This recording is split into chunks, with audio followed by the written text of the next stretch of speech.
got ourselves in somewhere in a transit site. We got registered with my 2 cousins, taken to a refugee camp. At the time, I was in, what was it called? Adrana. Adrana. Yeah, it was called Adrana. So we went to Adrana, spent a month. But what happens is that every time people come to the transit site, families who are there before would go and trace out their people. So a distant relative came looking for their relatives, and then I identified them out. He went back and told one of my distant uncle, like, oh, your niece is around, so you better find out. So he went to the camp where I was, and that's where he found me out, took me to where he was living. I lived with my uncle, and that's when I did my P7. Paid by Red Cross at the time, the Uganda Red Cross, that's when I did my P7. Surprisingly, I failed the SST, but I passed the rest of the papers. It was strange.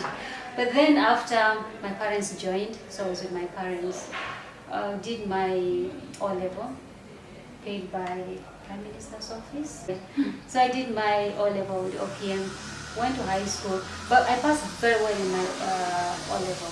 When I passed, we had these interviews through UNHCR, and then UWC, something like that. World United College. Yeah. So we came for the interviews, yes. That's when we came for the scholarship here in Kampala. For 1 year, I came back to South Sudan. I worked with the Swiss Embassy for about 5 years. I left the Swiss Embassy, and then I worked for the Joint United Nations Program on HIV and AIDS. That's where I am since 2013.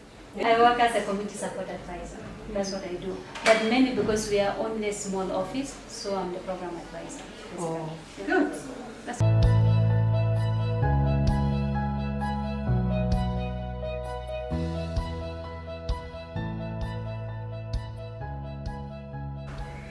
I think, as I said earlier on, it's really the support from then the HPCT, People Charitable Trust, that really set my basis. And I would really say to everybody, like anything out, every girl should really make it to the degree level. But that should be the basis for every woman. Yeah. Because then it becomes your stepping stone, it will take you anywhere. Because you learn a lot. It's not what you learn in class, but also the social aspect. But for us, it's also a different country. At the time, Uganda is the farthest I've ever been to.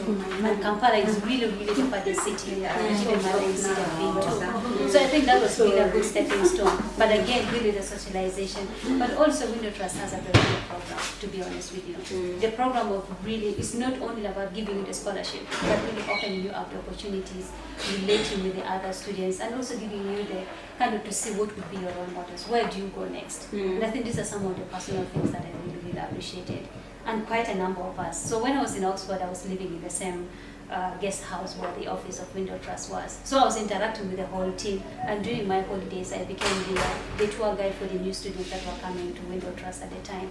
So it was really a big opportunity to open it up. And I remember one meeting that Robin Sawyer organized with the Deputy Prime Minister at the time. And he took me, and I was feeling like, wow, what a value that I went with him for that kind of a meeting, in that kind of a setting. I felt great, I felt excited. I forgot about my past. I really don't know where I came from. But it was so exciting. That was it. That's so nice.